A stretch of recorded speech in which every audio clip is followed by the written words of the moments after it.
तुर्की में एक बादशाह गुजरा, सुल्तान मुराद अली। सुल्तान मुराद अली को जब हुकूमत के तख्त पे बिठाया गया, मुसलमान हुक्मरान था, तो वो सुल्तान मुराद अली का अंदाज ये था कि वो कभी कभी बेस बदल के तो अवाम के अंदर घुल मिल जाता और देखता कि लोग जब वो कहां कहां क्या क्या कर रहे हैं। चूंकि उन्हें पता था कि अगर हमें तख्त मिला है तो हम किसी जाबर हुक्मरान के नहीं, हम अगर जानशी हैं तो उमर बिन खत्ताब के जानशी हैं, जो सारा सारा दिन जिहाद करके रात को मदीने की गलियों का पहरा भी देते थे, जिनकी सारी जिंदगी लोगों की खिदमत करते गुजर गई थी। सुल्तान मुराद अली भी हजरत उमर बिन खत्ताब रजी अल्लाह तआला अन्हु की तरह लोगों में जाके उनकी खबरगिरी करते थे। ये हमारे हुक्मरानों का वतीरा होता था। आज तो हुक्मरान जो है वो जालिम हो गए ना, वतीरा होता था, वो लोगों का अता पता लेते खुफिया तरीके के साथ। सुल्तान मुराद अली ने अपनी सिक्योरिटी गार्ड से कहा कि चलो मेरे साथ, आज हम लोगों का हाल अहवाल देखें। एक आम आदमी जैसा लिबास पहन के अंदाज बदल लिया और सड़क पे जा रहे थे। जाते जाते देखा कि बंदा सड़क पे लेटा हुआ है। सुल्तान मुराद अली ठहर गया और लोग मामूल से आ रहे हैं, देखा तो उसको हरकत दी तो उसके जिस्म में दमखम ही नहीं था। नब्ज पे हाथ रखा तो वो फौत हो चुका था। हैरान कुन बात थी, बंदे की लाश पड़ी है, लोग मामूल पे आ जा रहे हैं, कोई हाथ भी नहीं लगाता। मैं बताने लगा हूं कि किरदार की तबलीग कितनी मौसर होती है।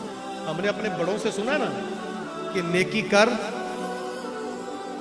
बोले नेकी कर। आप तो ऐसे बोलते जैसे आपके इलाके में दरिया ही कोई नहीं। नेकी कर, दरिया में डाल। सबसे बेहतरीन नेकी, सबसे बेहतरीन नेकी वो है जिसका बंदे के और उसके अल्लाह के अलावा तीसरे बंदे को पता ना हो, वो नेकी है। सुल्तान मुराद अली कहता है, मैं लोगों को रोक लिया, अजीब लोग हो, उसकी मैयत पड़ी है और कोई बंदा उसके करीब नहीं आता। लोगों ने कहा, लोगों ने पहचाना नहीं बादशाह को, कहा भाई ये बड़ा बदकार आदमी था, ये जानी शराबी बंदा है, इसको कौन हाथ लगाता है।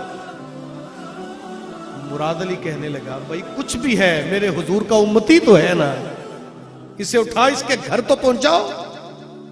दो चार बंदों ने उसको पकड़ा, उठाया, उसके घर ले गए। बीवी ने अपने खामंद की लाश देखी तो चीखे मार मार कर रोने लगी। लोग तो चले गए मामूल के मुताबिक। सुल्तान मुराद अली ठहर गया, बीवी से पूछने लगा कि तेरा खामंद कैसा था। उसने कहा अल्लाह का वली था।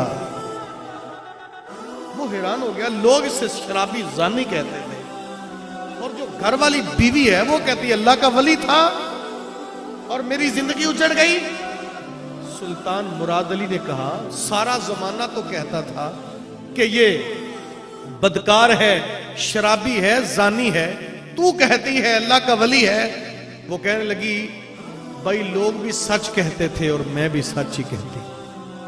सुल्तान मुराद अली और परेशान हो गया कि तेरी बात और उन लोगों की बात दोनों मुखालिफ हैं। तू अल्लाह का वली कहती है, लोग शराबी और जानी कहते हैं। वो कहने लगी कि मैं आपको बता देती हूं, मेरे खामंद की जिंदगी का मामूल ये था, वो हफ्ते में 2 दिन, 4 दिन काम करता, मेहनत करके कमाता, 2 दिन सुबह उठता, शराब खाने जाता, वहां से वाफर मिकदार में शराब खरीद लेता और वहां से उठा के शराब घर ले आता और शराब को घर ला के नाली में बहा देता और हाथ उठा के कहता, बारी ताला, मैंने कितने लोगों को शराब खरीद के इसको पीने से महफूज कर लिया है। कितने लोगों ने ये पीना थी, मैंने खरीद कर किसी को नहीं बताया, मैंने इतने लोगों को इस शराब पीने से महफूज कर लिया है। अल्लाह इन लोगों को अपने महबूब की मोहब्बत अता फरमा। फिर क्या करता, फिर एक रात किसी फाहिशा औरत के डेरे पे जाता, जाके उसे रात को उसकी एक शब की कीमत देता और कहता, आज की शब दरवाजा बंद कर ले, कोई जवान तेरे डेरे पे ना आए। उसे कीमत मतलूब होती, वो लेके दरवाजा बंद करती, घर आके मुसल्ला बिछाता, कहता, बारी ताला, जितने पैसे तूने मुझे दिए थे वो मैंने लगाकर आज की रात कितने जवानों को और इस औरत को बेहयाई से महफूज कर लिया है। अल्लाह मेरी ये खिदमत भी कबूल फरमा। तो मैं अपने खामद से कहती थी कि तू करता तो नेकी है, एक दिन आएगा लोग तुझे जानी और शराबी कहेंगे, और जब तू मरेगा तो तेरी लाश को हाथ भी कोई नहीं लगाएगा। तो वो मुस्कुरा के मुझे कहता था, ओ भली घबरा ना, जब मैं मरूंगा तो बादशाह भी वक्त का मेरा जनाजा पढ़ने आएगा। ये बात कही उलमा भी आ जाएंगे। ये बात कही सुल्तान मुराद अली की आंखें छम छम बरस पड़ी। कहा देख तेरे सामने वक्त का बादशाह ही खड़ा है, तेरा बंदा सच कहता था, सुबह इसका जनाजा बादशाह पढ़ाएगा और सारे उलमा भी इसके जनाजे में शिरकत करने आएंगे। किरदार से नेकी करें साहब, दुनिया भी सुधर जाएगी, आखिरत भी सुधर जाएगी।